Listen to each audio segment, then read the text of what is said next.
BJP नेता की बेटी ने बॉयफ्रेंड के साथ मिलकर रची बाप को मारने की साजिश।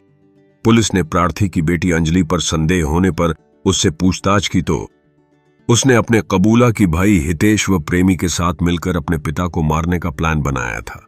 मिलकर देवरिया बेटी बनी पिता की अकातिल, प्रेमी संग रची खौफनाक साजिश। उत्तर प्रदेश के देवरिया जिले में रिश्तों को शर्मसार करने वाली एक सनसनीखेज वारदात सामने आई है, जहां एक बेटी ने अपने ही पिता को मौत के घाट उतारने के लिए प्रेमी के साथ मिलकर खौफनाक साजिश रच डाली।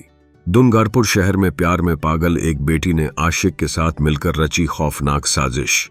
पिता उदय भान रात को अपने कमरे में खून से लथपथ हालत में मिले। बेटी दीपाली ने पुलिस को बताया कि 4 लोगों से पुरानी रंजिश के चलते उसके पिता की हत्या की गई। पुलिस ने इस मामले की जांच शुरू की तो दीपाली की कहानियां लड़खड़ाने लगीं। आखिरकार सख्ती बरतने पर दीपाली ने अपना जुर्म कबूल कर लिया। ग्रेटर नोएडा में जिला न्यायालय ने माता पिता की हत्या में शामिल बेटी को आजीवन कारावास की सजा सुनाई। प्रेमी के साथ मिलकर माता पिता की हत्या करने वाली बेटी को उम्र कैद। कोमल ने अपने प्रेमी प्रमोद के साथ मिलकर अपने माता पिता की हत्या की थी। हाथरस में 6 जून को एक 16 साल की लड़की अपने पिता की हत्या कर देती है। इस हत्या का कारण उसका प्रेमी होता है। दरअसल पिता अपनी बेटी और उसके प्रेमी को अपने घर के एक कमरे में देख लेते हैं। वह गुस्से में आकर लड़के के सिर पर डंडा मार देते हैं। यही बात बेटी बर्दाश्त नहीं कर पाई और प्रेमी के साथ मिलकर पिता की हत्या कर दी। लड़की के भाई ने पहले अपनी बहन से इस पर बात की तो उसने इस रिश्ते से मना कर दिया। उसने अपने भाई से कहा कि तुझसे किसी ने झूठ बोला है, ऐसा कुछ नहीं है। फिर एक दिन छोटे भाई ने खुद बहन को उसके प्रेमी के साथ स्कूल में बैठे देख लिया। उसने यह बात अपने पापा को बता दी। घर आने पर लड़की को उसके पापा ने डांट कर उस लड़के से दूर रहने और अपनी पढ़ाई पर ध्यान देने के लिए कहा। मृतक शिक्षक था। उनकी पत्नी स्वास्थ्य विभाग में कार्यरत हैं। आरोपी बेटी ने इसी साल हाई स्कूल का एग्जाम पास किया है। उत्तर प्रदेश के मेरठ से सामने आए सौरभ हत्याकांड मामले ने तो सबको हिलाकर रख दिया है। लंदन से लौटे सौरभ की हत्या उसकी पत्नी ने अपने प्रेमी के साथ मिलकर की और शव को ड्रम में डालकर सीमेंट से जमा दिया। मामला सुर्खियों में आने के बाद मुस्कान के पिता का भी बयान सामने आया है।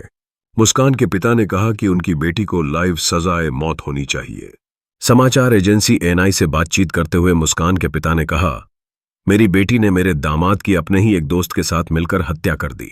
प्रेमी के साथ मिलकर अपने पति की हत्या कर शव के टुकड़े करने वाली मुस्कान के मां बाप ने बेटी के लिए फांसी की सजा मांग की है। उन्होंने कहा, वो मुस्कान इस समाज के लायक नहीं है। वो दूसरों के लिए भी खतरनाक है और दूसरे बच्चों को ये सबक देना चाहता हूं कि इस तरह का कदम नहीं उठाना चाहिए। उदयपुर में बेटी ने प्रेमी को 1 लाख का लालच देकर कराई थी पिता की हत्या।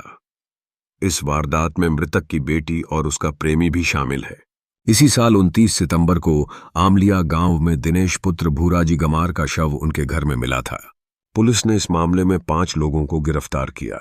इस प्रकार दिल दहला देने वाली अनेक घटनाओं ने हम सभी को झकझोर कर रख दिया है। प्यार की विकृति और पारिवारिक रिश्तों के बीच इन खौफनाक साजिशों ने एक बेटी को उसके पिता का कातिल बना दिया। प्यारी प्यारी बेटियां, जिसकी उम्र अभी जिंदगी के नए अध्याय में कदम रख रही थी, ने अपने प्रेमियों के साथ मिलकर अपने ही माता पिताओं के खिलाफ एक ऐसी योजनाएं बनाई जिन्होंने हर किसी को दंग कर दिया है। एक ऐसे समाज में जहां परिवार की पवित्रता को हर कोई बनाए रखने का प्रयास करता है, वहां ऐसे रिश्तों का टूटना एक गंभीर चिंता का विषय बन जाता है। यह कहानी केवल पारिवारिक रिश्तों की धज्जियां उड़ाने की नहीं, बल्कि समाज में निहित प्रेम और जिम्मेदारी की परिभाषा को भी चुनौती देती है।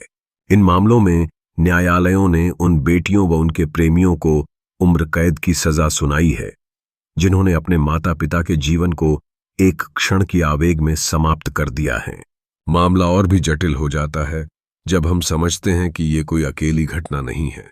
अलग अलग राज्यों के विभिन्न हिस्सों में ऐसी कई वारदातें सामने आ चुकी हैं जहां अंधे प्यार ने रिश्तों को तोड़ने की कीमत चुकाई। हर कहानी एक नई चेतना को जन्म देती है, जिससे हमें यह समझने में मदद मिलती है कि प्यार में अंधे होकर सही गलत का भेद भूल जाना कितना खतरनाक हो सकता है। इस तरह की घटनाएं केवल अदृश्य धागों को उजागर नहीं करती, बल्कि समाज में एक गूंज भी छोड़ती हैं। यह हमें यह सोचने पर मजबूर करती हैं कि क्या प्यार, जो सबसे पवित्र भावना मानी जाती है, वास्तव में कभी-कभी साजिश और हिंसा का कारण बन जाता है। आखिरकार हमें यह सुनिश्चित करने की आवश्यकता है कि प्रेम के नाम पर कोई भी ऐसी हद ना पार करे। आखिरकार हम कैसा समाज बना रहे हैं? चालाकी, झूठ, फरेब, धोखाधड़ी, नशा और चरहती जवानी के उत्साह में मनुष्य कोई बंधन नहीं चाहता। वह जल्दी से जल्दी सब कुछ पाना चाहता है। स्कूलों में ही बच्चों के मन में यह बिठा दिया जाता है कि गर्लफ्रेंड या बॉयफ्रेंड उनका स्टेटस है। यदि इन्हें कोई रोके टोके तो यह गवारा नहीं है। नए नए कानूनों ने शिक्षकों पर बच्चों पर हाथ उठाने से मना कर दिया गया है, और डांट फटकार से होती आत्महत्याओं के डर से अब शिक्षकों ने डांटना भी छोड़ दिया है। आज समाज में चारों तरफ झूठ, बेईमानी, फरेब का जोर है, और ऑनेस्टी अपना सम्मान बचाने की कोशिश कर रहे हैं। आखिरकार हम कैसा समाज बना रहे हैं?